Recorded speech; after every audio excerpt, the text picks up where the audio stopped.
सियासी गैर यकीनी के अलावा पाकिस्तान में माशी गैर यकीनी भी बढ़ती जा रही है। इसकी सबसे बड़ी वजह यह है कि पाकिस्तान के जो ज़र मुबादला के ज़खायर हैं अगले हफ्ते वो सिर्फ 4.5 बिलियन डॉलर के रह जाएंगे। इस हफ्ते जो नंबर जारी किए गए थे उसके मुताबिक रिजर्व्स 5.6 बिलियन डॉलर हैं, लेकिन रवा हफ्ते पाकिस्तान ने कमर्शियल बैंक्स को कर्जों की अदायगी में मजीद 1 बिलियन डॉलर दिया है, जिसके बाद पाकिस्तान के जो रिजर्व्स हैं वो सिर्फ 25 दिन के दरामदाद के बराबर रह गए हैं। तशवीशनाक सूरत हाल है, ख़तरनाक सूरत हाल है।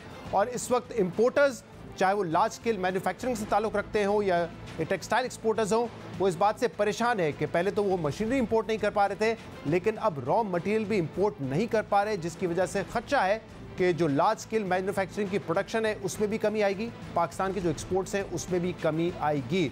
और मुमकिन है कि आने वाले दिनों में घी और खाना पकाने वाले जो तेल हैं उसकी भी किल्लत होगी, जिसकी वजह से कीमत बढ़ने का भी खदशा है। और इस वक्त पहले ही फाइनेंस मिनिस्टर बता चुके हैं कि पाकिस्तान को जो सऊदी अरब से 3 बिलियन डॉलर मिलने हैं, एक्सपेक्टेड है कि वो इस महीने के आखिर में मिलेंगे और अब तक IMF का प्रोग्राम भी बहाल नहीं हुआ है। इस सारी सूरत हाल पर हम बात करेंगे, जिसके लिए हमें ज्वाइन किया है माहिर मईशत साकिब शिरानी साहब ने। साकिब साहब, बहुत बहुत शुक्रिया वक्त देने के लिए। साकिब साहब, 4.5 बिलियन डॉलर के रिजर्व अब पाकिस्तान के रह गए हैं इस हफ्ते की अदायगी के बाद। क्या कोई रोड मैप नजर आ रहा है कि किस तरीके से इन रिजर्व्स को बिल्ड किया जा सकता है, क्योंकि बहुत सारी इंडस्ट्रीज मुतासर हो रही हैं अब इंपोर्ट ना करने की वजह से? क्या हल है इसका? देखिए, पहली बात है कि जो आपने पूछा कि हुकूमत का कोई रोड मैप नजर आता है या नहीं, तो वो तो बड़ा जाहिर है कि वाज़ेह है कि हुकूमत के नज़दीक जो स्ट्रैटेजी है, मतलब डार साहब की खास तौर पे, वो स्ट्रैटेजी ये है कि किसी तरीके से फाइनेंसिंग हम पकड़ लें, मजीद कोई कर्जे और इनफ्लोज आ जाएं, और ये जो मामला है ठीक करने के बजाय इसको हम मौखर कर लें, डिफर करें, ताकि उनकी सियासत जो है वो ज्यादा मुतासर ना हो, इलेक्शन के टाइम तक जो है ये ऐसे ही चलाएं। क्योंकि इसके जो तरीका है इसको क्योर करने का, इसको या ठीक करने का मामला, तो यही है कि आपके पास आपको IMF के पास जाना पड़ेगा। हर सूरत, अनफॉर्चुनेटली मैं बहुत बड़ा फैन नहीं हूँ IMF का, मगर जिस सूरत में और जहां जिस नेच पे हम पहुंचे हैं, यहाँ अब एक ही रास्ता इसका बाहर है कि आप IMF के पास जाएं, उनकी प्रायर कंडीशंस जो भी हैं आपको माननी पड़ेंगी अनफॉर्चुनेटली। वो आप थोड़ा सा अपनी एक्सपेंडिचर मैनेजमेंट करके, रिप्रायोरिटाइजेशन करके लोगों के ऊपर बोझ, खास तौर पे जो गरीब तबकात हैं उनके ऊपर मैनेज करें, सब्सिडीज वगैरह जो है उस लिहाज से। और IMF के थ्रू फिर आपको नेक्स्ट स्टेप लेना पड़ेगा, और वो है डेट रिस्ट्रक्चरिंग का। ये ऑर्डरली प्रोसेस हमें स्टार्ट करना पड़ेगा, IMF के साथ बातचीत करनी पड़ेगी। साकिब साहब, ये बताएं कि कल जो है वजीर आजम शहबाज शरीफ ने बताया कि उनकी MD IMF से बात हुई है। उन्होंने कहा कि फ्लड्स के हालात है, बहुत ज़्यादा बोझ आवाम पे नहीं डाला जा सकता। तो क्या हमें रियलिस्टिकली कोई उम्मीद करनी चाहिए कि IMF जो प्रायर कंडीशंस हैं उस पर पाकिस्तान को बहुत ज़्यादा छूट देगा, रिलैक्सेशन देगा? क्योंकि यहाँ तो एक बहुत बड़ा तनाज़ा ये भी है कि IMF को इस बात से एतराज़ है कि हमने मार्केट बेस्ड एक्सचेंज रेट नहीं रखा है और उसको हम कंट्रोल कर रहे हैं। क्या आपको लगता है रिलैक्सेशन मिल सकती है पाकिस्तान को?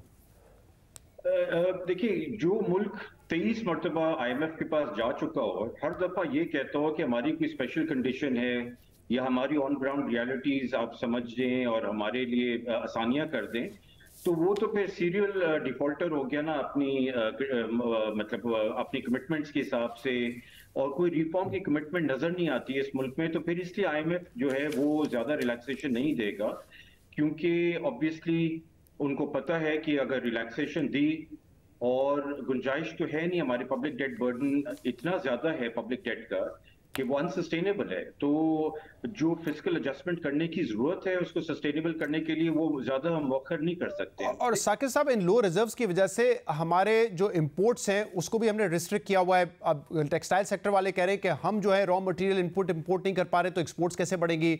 लार्ज स्केल मैन्युफैक्चरिंग हम देख रहे हैं बुरी तरह मुतासर हुआ है। ऑटो इंडस्ट्री में पार्ट्स ना होने की वजह से वो अपने प्लांट्स बंद कर रहे हैं, बेशतर कंपनीज जिन्होंने ये किया है। फिर मुमकिन है कि जो खाने पीने की जो चीज़ें हैं, जो घी है, जो तेल है खाना पकाने के लिए इस्तेमाल होता है, उसकी भी किल्लत हो जाए, उसकी कीमत भी बढ़ने लगे। ये कैसे हम मैनेज कर सकते हैं? क्योंकि हर इंडस्ट्री प्रायोरिटी मांग रही है कि हमें प्रायोरिटी दी जाए। इन लो रिजर्व्स के साथ क्या हाल है? जैसे मैंने कहा शहजाद, कि सिर्फ IMF ही एक रास्ता अनफॉर्चुनेटली बच के है, क्योंकि वो अनलॉक करेगा बाकी फाइनेंसिंग आपकी। मगर मेरा ख्याल है जो आपने पॉइंट रेज किया बहुत इंपॉर्टेंट है, और क्लियरली डार साहब को और बाकी जो मतलब हुकूमत के जो फैसला साहब तो शायद वही हैं, मगर लेट्स से हुकूमत को, पीएमएलएन की गवर्नमेंट को ये बात समझ नहीं आ रही है, या जो पिंडी में बैठे हैं, कि इसके नताइज जो है ना, सारी हमारी अटेंशन जो है, फोकस मरकूज है इस नुक्ते के ऊपर कि किसी तरीके से हम शॉर्ट रन में डिफॉल्ट अवर्ट कर लें। मगर इसकी जो कॉन्सिक्वेंसेज हैं, जो प्ले आउट हो रहा है हर रोज इकोनॉमी में, इसके कॉन्सिक्वेंसेज लॉन्ग टर्म है और बड़े गंभीर हैं। क्योंकि ये जो प्रोडक्टिव कैपेसिटी हम लूज कर रहे हैं, आज तो चले अगर हम बहाल कर दें 1 महीने के बाद, तो ये फैक्ट्रियां दोबारा इंशाल्लाह स्टार्ट हो सकती हैं। मगर जितना हम इसको मौखर करेंगे, तो उतना ये प्रोडक्टिव कैपेसिटी का परमानेंट लॉस भी हो सकता है, और वो परमानेंट लॉस, परमानेंट जीडीपी का लॉस होगा, परमानेंट जॉब्स का लॉस होगा।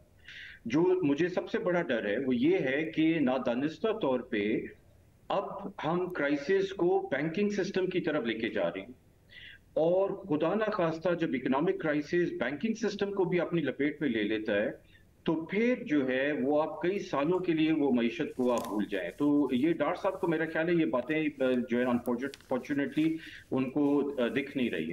ये बड़ी अहम बात आपने की कि बैंकिंग सेक्टर की तरफ अगर ये क्राइसिस जा रहा है तो उससे जो उसके इम्प्लीकेशंस है वो ज़्यादा खतरनाक होंगे। दूसरा एक मामला एक्सचेंज रेट के हवाले से है। इंटरबैंक में तो हमने कंट्रोल करके रखा है, लेकिन ओपन मार्केट में जो फ़र्क है वो 25-30 रुपये का हो चुका है, ओन लिया जा रहा है ओपन मार्केट में इस वक्त। तो ये बताइएगा कि इसके फ़ायदे ज़्यादा हैं कि हमने इन्फ्लेशन को कंट्रोल किया हुआ है, क्योंकि हुकूमत का नुक्ता नजर ये है कि इंटरबैंक मार्केट में भी रेट बढ़ जाएगा अगर, तो महंगाई में मजीद इजाफा होगा, आम आदमी मजीद पिसेगा। तो क्या ये लॉजिक दुरुस्त है, या इस रेट को कंट्रोल करने से और ओपन मार्केट में मुख्तलिफ रेट होने से इकोनॉमी में डिस्टॉर्शन ज्यादा बढ़ रही है?